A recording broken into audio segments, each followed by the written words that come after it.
मुख्यमंत्री मोहन माझी गादी हेलाणी टळमळ बीजेडी सहित हाथ मिसेइबाको उच्छन हेलाणी कांग्रेस।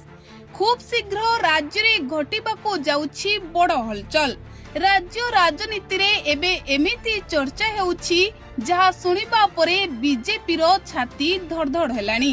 कांग्रेस एबे बीजेडी सहित मिसिबाको उच्छन हेउथिबा खबर चारिआडे चहल पकाइछि। कुहा जाउछि कि बीजेडी आउ कांग्रेस मिसी बीजेपी सरकार को गादीच्युत କରିଦେବେ मुख्यमंत्री मोहन माझी को गादी टळमळ। आउ एही खबर एबे सुनिबा परे समस्ते कहउछंती मुख्यमंत्री मोहन माझी एहाकु नेई चिंता रे थिबे। जेउ दल दिने ओडिसा रे कांग्रेस रो सत्ता हो जाई देइथिला, अर्थात एबे सेही दल बीजेडी उपरे भरोसा करुछि कांग्रेस।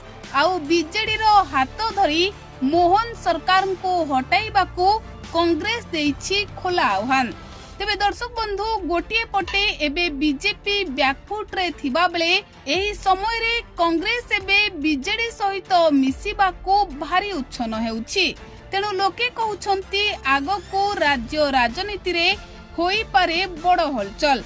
तेबे कोन घटुछि ताहा आगामी समय रे स्पष्ट हेबो।